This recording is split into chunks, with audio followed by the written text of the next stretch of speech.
Hi guys, Jay Smith here, welcome to AskGolfNut channel and welcome to Taylormade QI 7 iron I've got in my hands here. Now the QI irons take over from the Stealth and they have some changes to its technology which is very interesting. They make some interesting claims on the website, Taylormade's website, against other manufacturers as well. So we'll just put this up on the screen now. Effectively, this is a graphic from Taylormade's website, and it basically means that they've tested 4 irons versus the QI versus the Select Game Improvement other 4 irons, and they're noticing that the QI stays at target more than the others. Now we're talking Paradigm X T350, JPX 923 Hot Metal, and also Ping G430. I don't know about you guys, but I don't know of the G430 having a propensity to want to miss by 20 yards, even if it is with a 4 iron out to the right. So it will be interesting to see how draw biased this QI iron is. It's no surprise that golfers tend to miss to the right. That's why the QI irons are engineered to eliminate frustrating fades. The fades is the important word. No slices. Slices will not be affected massively by equipment. You can get very draw biased heads, but all that will do is take away curvature. So the fade side of things will be interesting to see how draw biased this is. It's still got its cap back design. It's still got its speed pocket design. That's to optimize geometry, ball speeds. You can see with the Hybra, whatever that is, echo dampers, and that will be an interesting thing because the Stealth that this takes over from, it wasn't the quietest iron in the world. I'll be honest, it wasn't. It gave a really kind of solid punch. Now this has echo dampeners and it is hollow bodied, and generally speaking, as soon as you're having hollow bodied iron, any hollow bodied iron, it is a fight to try and control its sound. It can very much so and easily sound like a hybrid. Last thing it has on here, we've got the flighted CG. You can see by the graphic, effectively that means that the 4 and 5 iron, the center of gravity is as low as it possibly can do. That's to encourage launch, because obviously generally speaking, 4 irons and 5 irons aren't the easiest things to get up in the air, so having the centre of gravity that low will always help that. Then it goes into the 7 and the 8 iron. 7 and the 8 iron is its medium point because you've generally speaking got a half decent amount of loft, more on loft in a sec. And then when it goes to 9, pitching wedge, gap wedge, sand wedge, lob wedge, that idea, this does all the way go down to lob wedge, that you have plenty of loft, so you don't need the help in the centre of gravity being lower, and so bringing the centre of gravity up can flight the golf a little bit more consistently. Last thing on loft, we have these 28 degrees for a 7 iron, which is rather strong. But then this is a game improvement iron, with distance on its mind. This golf club has been designed absolutely for all out distance and forgiveness. We'll be doing the forgiveness testing right at the end of the video where I whack it all over the face, and we'll also be doing different speeds as well, because this, being a game improvement iron, is going to be for the golfer that needs a little bit of help with distance, and I'll be doing some different swing speed tests. So let's go get the simulator on. Let's go see how the Taylormade QI iron gets on, how it looks, feels into a green.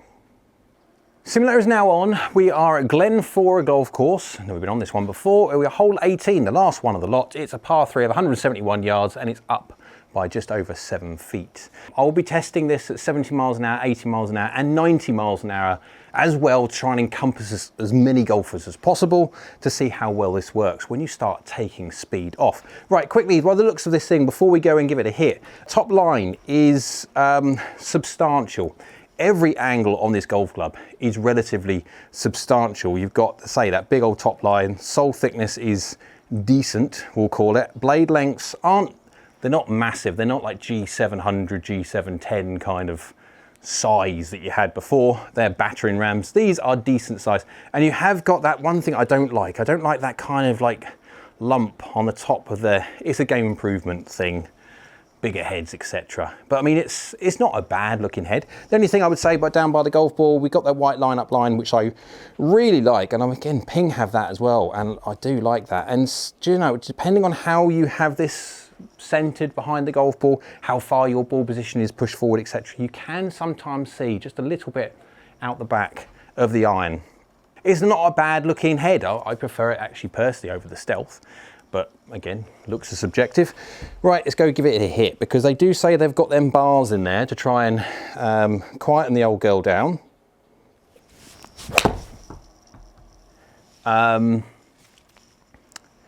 Yep. They need to do some more work on quietening up. That is a loud golf club. Wow, that's quite loud. Delivery is pretty good. You can see path 0.4 from the inside, face was fractionally open, and it was just fractionally low on the face. 33 yards in the air, 45 degrees descent angle at 177. Wasn't the best strike in the world, I will say, but it's coming into a green and it will stop at 45 degrees. Now, within reason, so 45 degrees is my magic number that I like to see every golf ball of mine go in. And if we're talking about raw control, 45 degrees descent angle will give you control on any surface whatsoever. You have to be talking US Open style surface for it not to want to stop. So, but in reality, where greens are not as quick, much softer than US Open greens, anything between 40 and 45 has a very good realistic chance of stopping on everyday greens. Anything under 40 degrees and you're in the lap of the gods. And so it's stopping at 45 degrees, even though that wasn't a plumb on hit. The sound is substantial, shall we say. I'm not quite sure what it would sound like if it didn't have those bars inside. That's me going left, that's my fault. Although not that much. And this does, as you can see in the bunker. I will show you something here that I've noticed on testing so far. Path is 1.5 across and face is 0.3 close, 0.3. Now, 0.3 close, I think you'll agree, is not much close at all. And I was swinging 1.5 degrees left. Okay, we are hitting a green at 189 yards carry, that was. This golf club, as part of its tech, was basically say this does not go right. And I have noticed one thing, they are right in that. This is a somewhat draw biased head, we'll call it. Now, I said to go left on that last one because I was 1.5 degrees across and my face was basically 0. 0.3 degrees closed is not much whatsoever, it's effectively nothing. So that should have gone left, but it shouldn't really be turning much left. And as you can see by that graphic, it turned quite a lot. It's finished 20 yards left and in the bunker. The strike was plumb on 0-0. It's going 37 yards in the air and 46.5 degrees descent angle. It's going to stop. It just has that propensity, that want to turn left. So if you're a slicer, it's not going to help. Let's face it. A slice is when your path is massively across, face is massively open. Really inefficient slice. It's not going to help. If you're a fader, this will help reduce curvature. You end up possibly maybe going left a bit because of how it wants to gear the golf ball. But it's distinctly loud, this golf club, I would say. But then again, I have just been hitting all the Mizuno Pro irons, etc. So yeah, I might be distorted slightly.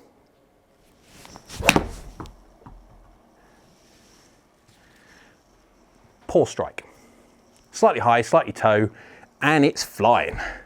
Look at that though, my path was slightly across, face was slightly open. There you go, 1.8 across, 1.2 open. Very fractionally high on the face, very fractionally toe. It's a very, very small, I mean 4 millimeters is like, yeah. And then 6 mil toe, obviously 6 mil toe, 1/4 of an inch. Hardly anything at all. That is wanting to turn left, even with a 1.2 degree open face. 36 yards in the air, 46 degrees descent angle. It's working really well. Don't get wrong, and we are hitting a green 184 yards away. What's quad say on here? 188 because of the uphill. Anytime you're hitting a green from 180, 190 yards, I mean, that is a massive win. Really is. These golf clubs are very, very good. Spin is 4,200. We will keep an eye on that. Again, when I test this at different speeds, we will have to keep an eye on that. That's open to the right. That's open to the right. That's still hitting green though. 4 mil low, 4 mil hill, good shot. 3.5 open. See, that is so interesting to see that. 3.5 degrees open. As soon as I hit that, I'm thinking that is gone. That is so far right, that is gone. It hasn't. Spin is up because of my face, which is 3.5 degrees open. We're at 5.3 now. But I mean, 38 yards in the air, 48 degrees descent angle, that is stopping. Absolutely it is. That is not turning as much as it should. Because this is a very draw biased iron, anything delivered like that, I'm expecting it to not just miss 12 yards left, I'm expecting that to miss double that. This could be a bit of a fun game to see how much you can leave the face open and still hit target. You can distinctly hear it though. It is so loud. Not the greatest of hits. Slightly high in the face and slightly toe, but very, very marginally. It's just, I mean, that face is 0.2 open. Path is slightly across. I'm, going slightly across today by a degree or so, 1.6. That is wanting to turn, even with an open face. 5 mil toe, 3 mil high, 36 yards in the air and 46 degrees of set angle. It's working very well. You're like 9.7 yards offline at 190. 187 carry against 183. So I'm losing about 4 yards or so because of the uphill. But the noise, this is a very punchy iron. If you're someone who likes that confidence inspiring whack, then there you go. This is what it gives, a confidence inspiring whack. One more, and then we're gonna go I'll turn this all off, get it onto the boring range, hit it loads and loads of times at different speeds to see how this works when you start taking speed away. 4.6 spin, but it is 91 miles an hour. One last go. I mean, it's, again, path is slightly across, face is actually open, and that still wants to start turning left. 1.2 across, 0.6 open, should fade fractionally. It did, 0.6. That's so small. This definitely does want to go left. That's finished 11 yards left with the green all working that way, so that's necessarily not absolutely accurate. But I mean, it's 37 yards in the air, 47 degrees of scent angle. This thing is working very, very well. Now, I will be keeping an idea on that spin. I mean, I'll hitting this at 70 miles an hour, 80 miles an hour, 90 miles an hour now. Catching some good data sets and trying to keep as much of the data club-wise as bang on as I possibly can do, so we can actually just measure how well this works when you just take speed off. And let's get an idea, whack it loads of times, how well it works forgiveness-wise, all over the face, not just little misses that we do in there from extreme parts, because this is supposed to be a forgiving iron, definitely game improvement iron. And then we'll do the speed testing to see how well it works for all different types of golfers, all different speeds, and see how functional this is. Let's go see how the Taylormade QI iron got on when I hit it all over the face and also at different speeds. I've captured information from 70 miles an hour, 80 miles an hour, 90 miles an hour, trying to encompass as many golfers as I possibly can do. I'm going to get the information up on the screen now. There's a lot of information for the 3 different speeds. You've got the ball data and then the club head data. You can see on the screen now you've got the red, yellow and the blue, denoting the red being the slower, the yellow being the medium, and the blue being the faster. But they're all launching around about 18 degrees. That's no shock, because again, delivering very, very similar loft, they will all launch very, very similar. Spin though, you can go 3,600, 3.6 for a slow 70 mile an hour swing speed. That is actually quite low. My concern with the 3.6 is if you then play on a course where you do get matter trapped between the golf club and the ball, which will have a propensity to want to drag spin off, that could then quite easily go into the 2000s, and then it will start going even more ballistic missile trajectory. It's going 20 yards in the air, but it's descending at 37 degrees, 137. Now, 70 miles an hour, 137. Any golf club hitting around about just under 140 yards from a 70 mile an hour swing, this is carry, is actually pretty good. Now, obviously, the problem is at 37.4 degrees of descent angle, that is going to have no chance of stopping on a green. So if you're stopping on a green, then you are going to, or trying to land it on the green, you are not stopping on that green, that's going through. So you're going to have to bounce and run it in, which obviously then has problems for bunkers at the front and all these different things. But you then add some more speed, go to 80 miles an hour, and you go into 162. So it's going 25 yards longer, which is a good jump. I mean, that's a 10 yards or 10 miles an hour, and getting 25 yards is a good lump of distance. But it's going 29 yards in the air and 44 degrees descent angle. That is now stopping on the green at 162. That is a good number. So again, this is one of those golf clubs where if you start taking speed away too much, it stops becoming functional very, very quickly. So if you're in the low 70s, so 75 to under, I'd be seriously, I'd want to be testing to see what your spin rate is. These are my spin rates. I'm not saying these are going to be the same spin rates for everybody, but you just have to be aware of this. No different if you go up to 90 miles an hour, it's carry of 185, 23 yards longer, so within 2 yards of the same gap for this next 10 mile an hour jump in club speed. But 4.7 spin hasn't really jumped that much when it comes to its spin rate, even though generally speaking at speed orientated spin change, you do get a jump in spin. That hasn't jumped a lot. But again, this is a distance orientated iron. It wants to launch it and it wants to spin it low for distance, and it's doing well at 185 yards. That is a blooming long way. Let's quickly look at the club head data. You can see any differences there. You've got the 70, 80 and 90 miles an hour. Your efficiencies within 0.01 of everything, and angle attacks 2.5, 2.1, 2.8 within the very small margin. No different to club path and face to path. No different to loft, all within half a degree, and strike is within a relatively small amount. Let's go have a look at how well this got on when you whack it all over the face, because I've captured some information on this all around the head.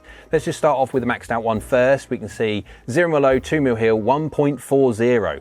1.40 is on a golf club is mental, even at 25 degrees. This thing is super springy. It's designed for distance and it does it mighty well. If we now go to a 12 mil heel, 0 mil high, just a 12 mil heel one, 1.38. Very good. Within 1 degree of loft, it is very good from a ½ inch heel. If you then go slightly low heel, 9 mil heel, 4 mil low, 1.37, even with a slightly open face. Again, that's a nominalized miss, and 1.37 is very close to 1.4, and again, it's pretty darn good. Again, club head speed's moving around because I'm trying to do different things at different speeds. Slightly low on the face, just a normal low on the face, 8 mil low. Face slightly closing to a path on this one, but effectively we're looking at 24 degrees, efficiency is 1.37. Just a nominalized normal low hit works brilliantly, no problems whatsoever. If you then pop that slightly lower though to 11 mil low, 3 mil toe, it's more the 11 mil low, and it's how this golf club works. Is I've got 21 degrees of loft, so I have de-lofted a little bit more, and so therefore when you de-loft something, naturally efficiency gets better because deflection lessens. As soon as deflection lessens, efficiency or smash factor goes up. But it's down to 1.32, 0.08 away from perfect. And so 11 mil low is low, but it's not drastically low, and 1.32 isn't brilliant from that location when you compare it to other golf clubs. So it does really well out of heels, low heels fine, normal lows absolutely fine. When you pop it down to about nearly ½ inch low on the face, which is still relatively low, it doesn't like it that much. If you go 7 mil toe, 7 mil low, this is a nominalized normal miss hit that you would hit all the time. 1.36 goes exactly back up to where its nominalized miss is. It just does really very well. If you then go slightly more toe, 14 toe, 6 low, that is 20 now millimeters gross off the middle, 1.35. Really very good. It's just really very good. If you go 19 mil toe, 2 mil low, 1.33. We are now 21 millimeters away from middle. That is a long way. Even on a golf club that big, yeah, it is still relatively a long way from middle. So it's still doing pretty well at 1.33. If you go this is one for a bit of fun. 35 mil toe, 6 mil high. That is nowhere near. That is literally hit nowhere on the scoring lines. It's hit on the edge of the golf club. Have we lost a lot of distance? Of course we have. We lost about 30 or so yards in carry, and efficiency's down to 1.17. But guys, this is just for fun. I don't know of any golf club that will work anywhere from there. It just doesn't work whatsoever. It's just a bit of fun once you can see how golf clubs work from strange and weird and wonderful locations. But so to conclude for the Taylormade QI, let's just do looks and feel first. Looks, I actually quite like it. I prefer it over the Stealth. I prefer where the carbon fiber print on the back is. It's got a little bit of sheen to it. It is big, yes it is. It's got very large lines. Top lines are very substantial. We have got offset on there. We've got decent sole thicknesses. Blade lengths are not small. They're not big, but they're not small. But again, this is a game improvement iron. They shouldn't be. Feel is a different thing. If you like the feeling of a gun going off, you're gonna love these things because these are not quiet, and you definitely know when someone's hit this golf club. It is a very powerful whack. And so those echo dampeners inside that head, they're obviously doing something. I'd be wanting to know how loud this golf club would be if it didn't have them in there. But for me, it's not for me. But then again, different golfers like different things. This is why subjectivity when it comes to looks and feel is so much you down the lens rather than me just talking about what I like. When it comes to performance though, it's one of the best performing irons, as in distance orientated irons, I have ever used. That face is so ridiculously springy. Some of the numbers that you get from it efficiency wise are mental. You do have to be aware of the spin profile. I will be honest on that, you do. And so when you're getting fitted, make sure you're keeping an eye on what that spin profile is and at what point you're going to need to sensibly change from irons to hybrids to try and get launch even higher and spin a bit more, because there will come a point of where, especially in a dry conditions of sterile conditions within a custom fit where there is no matter trapped between the club face and the ball, if you start getting them down into the low 4000s or even high 3000s, and then on the golf course you get a blade of grass trapped between, which will take spin off. That's going to start going in like rainbow flight, driver spin, and it starts becoming non-functional very quickly. So just something just to be aware of. But it works really well on forgiveness all around the face normally. Just be careful of those low hits. It doesn't really like too much low on the face, but generally speaking from everywhere else, it is a mighty impressive golf club. So hope you liked the video. If you did, thumbs up. Go on YouTube's Like So Do I. Down there is a subscribe button. It's free and it's great for the channel if you could subscribe. So thank you. And next to that is a bell icon. That's a notification bell. If you click that one, that will let you know next time I upload another video. I've got the QI drivers to do next. So make sure you subscribe so you don't miss those. And we'll see you again soon.